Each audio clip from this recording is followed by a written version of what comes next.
স্বামীর এই সুযোগটা আপনি আমারে দিয়ে দিবেন। বিবি কেমন বিবি ছিল, আর আমাদের বিবিগুলো বলে আজকে একটা দিতে হবে, কাল কোটা দিতে হবে। আর নবীর সাহাবীদের বিবিরা দাবি করতো স্বামীরে আমাকে নামাজ পড়ার সুযোগটা করে দিবে। আব্দুল্লাহ আনসারী প্রতিনিয়ত নামাজ আসতেন, রাসূলুল্লাহর পিছে সালাত আসতেন জামাতে, সুবহানাল্লাহ বলেন না, জামাতে নামাজের জন্য আসতেন। নবী সালাম ফিরায়া দেখতো আনসারী আসে, কিন্তু সালাম ফিরে আর আনসারীকে পাইতো না। নবী সাহাবীদের বলে, সাহাবীরা রে আমার আনসারী তো দেখি না, সালাম ফিরে আয় চলে যায়, কারণটা কি? সাহাবীরা বলে, ইয়া রাসূলুল্লাহ, ইয়া হাবিবাল্লাহ, হয়তো সে দুনিয়ার কোনো প্রেমে পড়ে গেছে, দুনিয়ার কোনো ঝামেলার মধ্যে পড়েছে। আমার নবী কেমন নবী গো? নবী বলেন আমি নিজেই খবর নিব, দেখব। নবীজি চলে গেলেন। ও মুসলমান শুনে নাও, সাহাবীর বাড়িতে গেলেন, একবার নয় দুবার নয় তিনবার সালাম দিলেন। রাহমাতুল লিল আলামিন ঘরের দরজায় যাইয়া সালামের কোনো জবাব পাইলেন না। আনসারীর বাড়ি থেকে নবীজি একটু মনে কষ্ট পেয়ে ফিরে আসলেন। পিছন থেকে দৌড়ে আসিয়া আনসারী রাসূলুল্লাহর পাশাপাশি দাঁড়ায়া সালাম দেয়, ওয়ালাইকুম আসসালাম ইয়া রাসূলুল্লাহ, ওয়ালাইকুম আসসালাম ইয়া হাবিবাল্লাহ, ওয়ালাইকুম আসসালাম ইয়া রাহমাতাল লিল আলামিন। আল্লাহর নবী ডাকতে বলে, আনসারী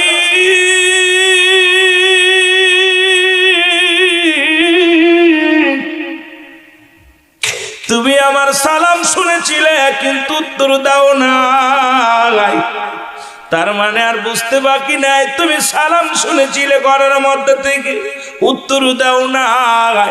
আনসারী বলে, নবী গো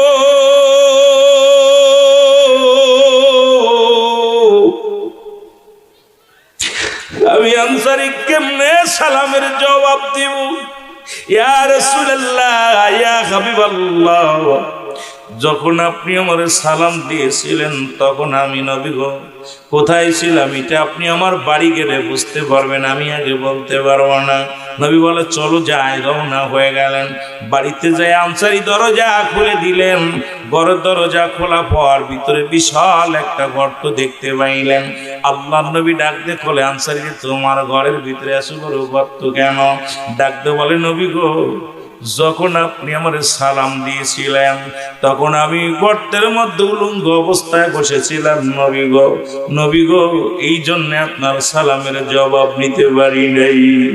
আল্লাহ নবী বলে, আনসারী রে তুমি কি শুনাইতে চাও গো? আনসারী বলে, নবী গো আমরা স্বামী স্ত্রী মিলা মাত্র এক টুকরা কাপড়, মাত্র একখানা পোশাক। নবী গো যখন মসজিদে আজান পড়ে যায় আমার বিবি উলঙ্গ হয়ে গর্তের মধ্যে বয়া থাকে নবী গো। আবার যখন আমি দূরে জামাতে যাই নামাজ আদায় করে বাড়ি ফিরে আসি নবী গো, আমি গর্তের মধ্যে ঢুকে যাই, আমি উলঙ্গ অবস্থায় বসে থাকি, আমার বিবি কাপড় পরিধান করে নামাজে ছিল। ইয়া রাসূলুল্লাহ, ইয়া হাবিবাল্লাহ, যখন আপনি আমাকে সালাম দিয়েছিলেন তখন আমি উলঙ্গ অবস্থায় গর্তের মধ্যে বসেছিলাম, আর আমার বিবি নামাজের মধ্যে ছিল, এই জন্য গুরুত্ব দিতে পারি নাই। আমার নবী ডাকতে বলে, আনসারীরা আমি নবী কথা দিলাম রে তোদের স্বামী স্ত্রী দুজনকেই আমি নবী জান্নাতে নিয়ে যাবো। জোরে বলেন মারহাবা। আরে এক কাপড়ে যদি নবীর সাহাবীরা যদি নামাজ আদায় করতে পারে, এই পাবনার জমিনে এমন কোন ফকির নাই, মিসকিন নাই যার এক টুকরা কাপড় আছে গো। এরপরও মসজিদে লোক নাই, বাড়িতে নামাজ নাই, সংসারে নামাজ নাই, এক একজনের 10টা 15টা কাপড় থাকতো নামাজে যাই না, আল্লাহর আদালতে জবাব দিতে পারবো না। ও মুসলমান শুনে নাও, শুনে নাও, আজকে আমি আপনাদেরকে বলে যাই কিছু ভণ্ড প্রতারক আমাদের দেশে আগমন করেছে, যাদের নামাজও লাগে না, শরীয়তের বিধান মানে না। এই শরীয়ত ছেড়ে দিয়ে তারা কেমন উল্টা পাল্টা চলা শুরু করেছে। যার ভিতরে নামাজ নাই, শরীয়ত নাই, সে আবার কেমনে আলেম হয়, কেমনে বুজুর্গ হয়? এই শরীয়ত শরীয়তের বিধান যে ছেড়ে দিবে সে সঙ্গে সঙ্গে কাফের হয়ে যাবে। মুসলমান শুনে নাও, বাদরের জন্য নবুয়তের প্রথম খণ্ডের মধ্যে বয়ান করে শরীয়তের দৃষ্টিতে হালালকে কোন ব্যক্তি হারাম বললে কাফের কাফের। সুতরাং কাফের আবার কিসের আমল, কাফের আবার কিসের এই দুনিয়ার মধ্যে?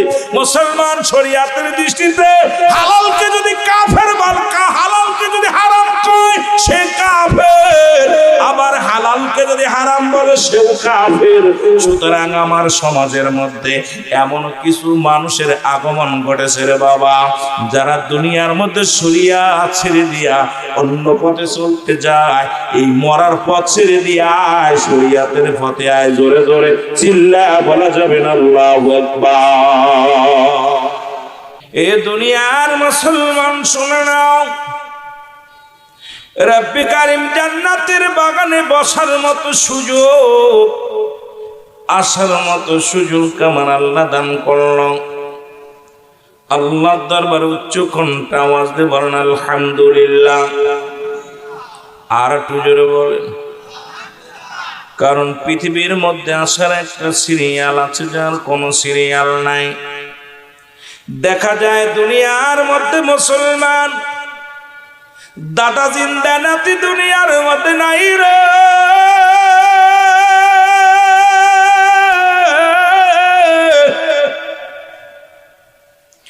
বাবা জিন্দা সন্তান দুনিয়ার মধ্যে নাই। সন্তানের লাশ বাবার কাঁধে, বাবার লাশ সন্তানের কাঁধে। যে সন্তান লাশ বহন করেছে সেই বাবা জানে সন্তানের লাশ কত বাড়ি। ও আমার আল্লাহ, কে যেন বাবারে হারাইছে, কে যেন মারে হারাইছে। এই দুনিয়ার মধ্যে চিরয়তীম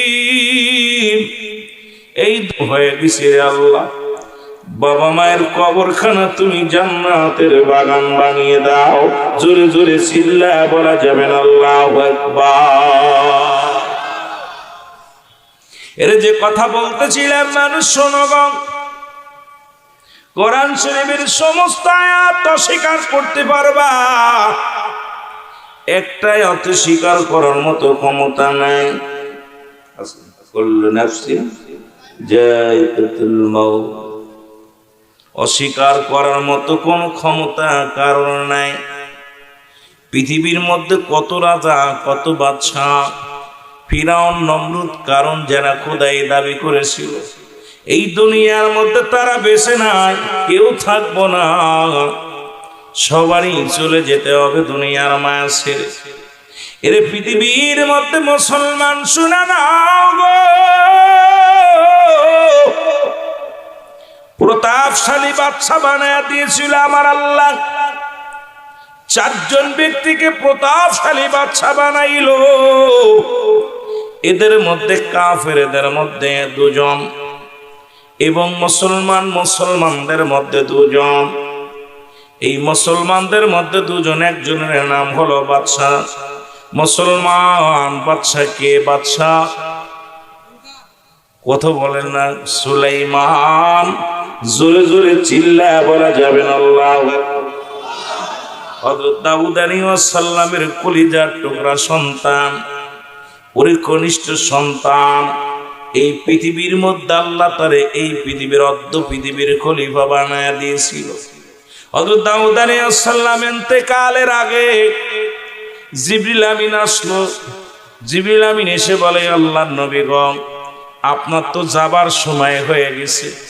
আপনার বংশের মধ্যে, ও আল্লাহর নবী গো, আপনার এই 11 জন সন্তানের মধ্যে একজন সন্তানকে আল্লাহ রাব্বুল আলামিন নবুয়তি দিবে। কোন জায়গায় 21 জন সন্তান, কোন জায়গা বলছে 11 জন।